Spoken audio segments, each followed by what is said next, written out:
You've been with me for a while, haven't you, Kane? Do we want to include the weeks you've not had me? I think it's about 2 weeks worth of videos I haven't been talking to you. If we include you being away, sick, or those 2 videos where you've been one-handed, how is that anyway? Well, I've got another x-ray on the 4th, so we'll see then. But as for all that, no, we won't include that. So, exclude about 4 videos? Most guest characters are around for 8 videos, and you've been with me for 16, more or less. Looks like it's getting close to me leaving then, and another being introduced. Have an idea yet? Actually, no clue. I just got a Tau army as payment for painting my friend's army, so we'll see if I do something with another Xenos faction. I've been kidnapped by Necrons, Orcs, and Eldar now. Kind of Dark Eldar as well, given we're in the Webway city now. Is this the subject for today? Being kidnapped? Oh god, no. I'm just killing time. We're talking about another movie today. Oh? What kind of film? Musicals. I fucking love musicals. Now, recently my source of old films got hit by a truck. The Internet Archive, because of novelists not liking that people wanted to read and watch movies while locked down some time ago. Seriously, how am I supposed to return a damn file? Whatever, this isn't about that. This will be about one of the greatest musicals ever, Singin' in the Rain. You've probably heard of this film if you watched Disney Channel when High School Musical was big, because several of the shows that the actors were in used the concept as the butt of a joke. What was that show with the twin boys in the hotel? That was one I remembered, but the concept is pretty simple.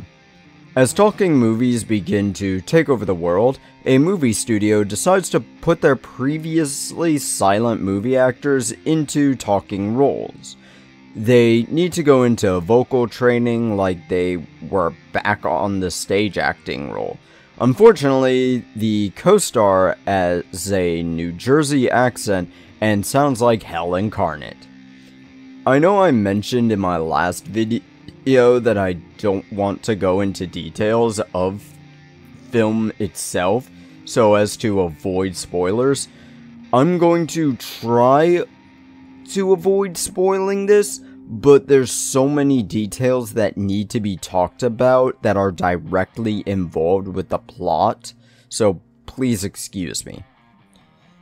This is an MGM film again. And I tell you, the old lion used to do magnificent artwork.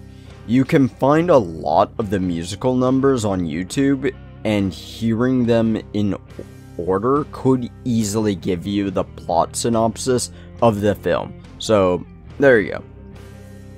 This film, like many others of the time of 1952, was kind of a romance movie. Now, you'll probably notice that this film came out before 12 Angry Men, but this one is in color. That's because MGM actually shelled out the money for this one. It was advertised with color and sound, and it was about a time when neither were an option. If you want to see the whole film, looks like you can watch it through HBO Max, Hulu, Amazon Prime subscriptions, or buy or rent on YouTube, or through an HBO subscription on YouTube. I have a VHS tape though, so, that might not be great given the degradation of the media form. In this film, we've got a lot of names, from Gene Kelly, Debbie Reynolds, who's the mother of Carrie Fisher, and Donald O'Connor as our primary 3 characters. O'Connor is an artist, I tell you. He's not even the primary main character, but I can't think of anything I've seen him in that I didn't like. Think Jim Carrey, but with better acting skills and the ability to sing and dance. I like Carey's acting, but I know if I ever talked to him man to man, I'd hate him on a personal level, you know? The songs all have spirit behind them too. Music about the troubles of figuring out new technologies, solutions to the mistakes, realizations of emotions, and others too. Most of the music is rather chipper, and I will say that, and I like that. Admittedly, I mostly saw this movie as a kid, so it kept my attention by giving me a happy, upbeat song to bounce to.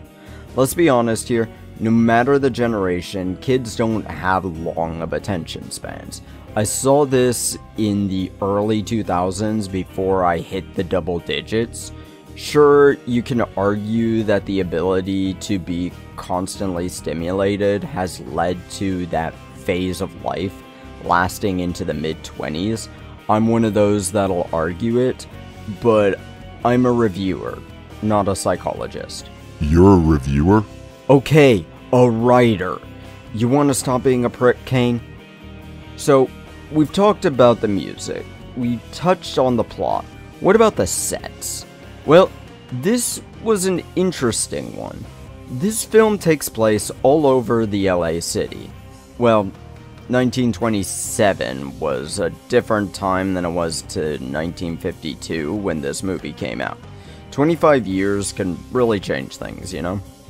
The sets are built like stage sets because back then you couldn't just take 1,000 shots of a single scene and a dozen times and just cut things together to make it work.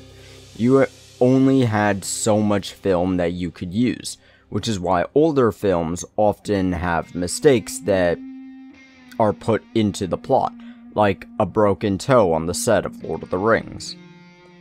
Each stage has a camera dollying across to get to the right angles, very rarely using multiple cameras.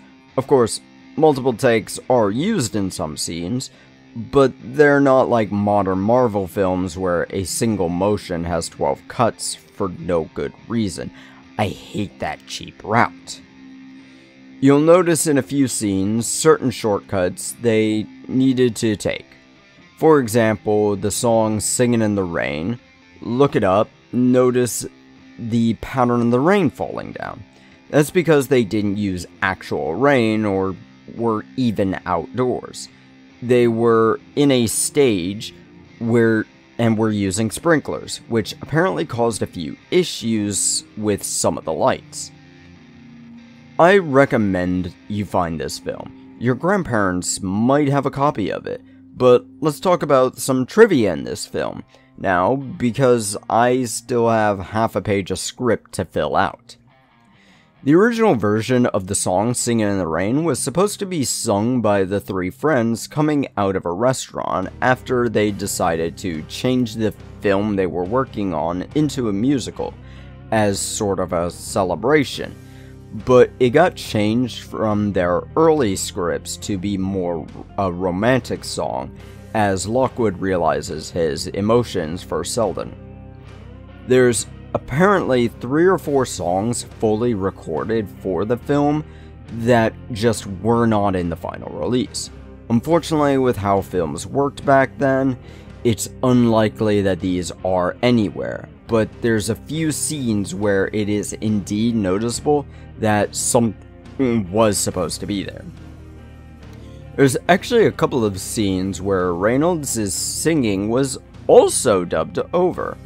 One scene is where her character is dubbing over Lena Lamont, the kind of antagonist of the film, because Reynolds was not able to hit the high notes asked of her.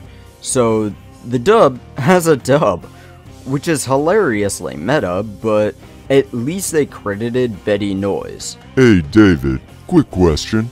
Yeah, what's up? What happened to your hair? My hair? Ah! I'm bald! That damn Drukari must have stolen it in my sleep. I'm gonna hunt her ass and stab it.